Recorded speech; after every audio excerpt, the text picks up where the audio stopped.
जालना जिले के भोकरदन तालुका के अनवा गांव में महाराष्ट्रीय एटीएस ने अवैध रूप से रह रहे 3 बांग्लादेशी नागरिकों को हिरासत में लिया है। गुप्त सूचना के आधार पर हुई इस कार्रवाई में गैर कानूनी घुसपैठ के खिलाफ प्रशासन की सक्रियता को दिखाया है। आतंकवाद निरोधी दस्ता एटीएस नासिक के निरीक्षक को सूचना मिली थी कि जालना के अनवा गांव में 3 बांग्लादेशी नागरिक अवैध रूप से रह रहे हैं।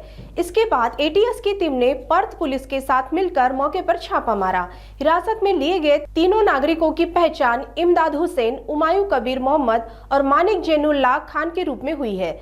इनसे करीब 10 घंटे तक पूछताछ की गई। इनके खिलाफ विदेशी अधिनियम 1948 के तहत मामला दर्ज किया गया है। मी API Santosh Mane, police station Parat, taluka Bhokardan, जिल्हा जालना, दिनांक 27/12/2024 रोजी दहशतवादी पथक नाशिक येथील सपोनी प्रतापगिरी तसेच दहशतवादी पथक संभाजीनगर येथील एपीआय रोडगे तसेच त्यांचा स्टाफ यांना गुप्त बातमीदाराद्वारे माहिती मिळाली की अनवा तालुका भोकरदन, जिल्हा जालना येथे शिवारात काही बांगलादेशी आरोपी हे अवैधरित्या कोणतेही कागदपत्र न बाळगता राहत आहेत अशी माहिती मिळालेली ते सदर पोलीस स्टेशन हजर आले व पोलीस स्टेशन पारत तसेच दहशतवादी पथक यांनी मिळून अनवा शिवारातील गट क्रमांक 381 येथील खडी क्रेशर वरती सापळा रचून रेड टाकली असता तेथे बिना परवाना कोणतेही कागदपत्र न बाळगता आरोपी इमदाद हुसेन पिता मोहम्मद उली अहमद उर्फ सिपॉन वय 26 वर्ष, व्यवसाय खडी क्रेशर, मजूर, हल्ली मुकाम अनवा तालुका भोकरदन, जिल्हा जालना, मूळ रहिवासी काबिल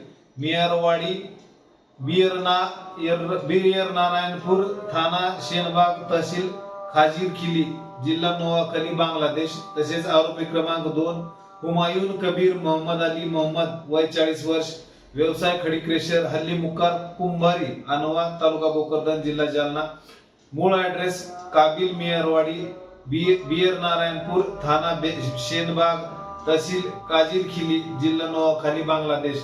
तसेच आरोपी क्रमांक 3 मानिक जैनुल्लाह खान वय 42 वर्ष, खडी व्यवसाय क्रेशर, मजूर, राहणार कुंभारी अनवा तालुका भोकरदन, जिल्हा, मूळ रहिवासी बेपारी मुंशी कंदी, तहसील चारचांद, थाना बेदरगंज, जिल्हा शोकीनपूर हे मिळून आले असून त्यांना ताब्यात घेऊन विचारपूस केली असता त्यांच्याकडे कोणतेही अवैधरित्या कागदपत्र मिळून आले नाहीत।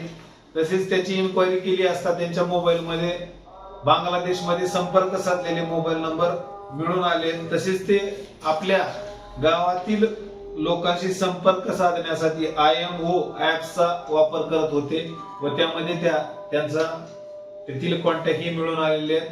सदर आरोपींना ताब्यात घेण्यात आलेला आहे। पुढील कारवाई सुरू असून पोलीस स्टेशन पारद येथे गुन्हा रजिस्टर 257/2024 पारपत्र अधिनियम कलम 3, कलम 6 तसेच परकीय नागरिक आदेश 1948 कलम 3(1), विदेशी व्यक्ती अधिनियम 1946 कलम 14 तसेच BNS ऍक्ट 3/5 प्रमाणे गुन्हा नोंद असून सर्व आरोपीला ताब्यात घेऊन अटक करण्यात आलेली आहे। PCR घेऊन सदर आरोपीचे भारतात कधी आले, केव्हापासून वास्तव्य आहे, त्यांचा उद्देश काय आहे याबद्दल तपास करणे बाकी आहे। पुढील तपास सुरू आहे।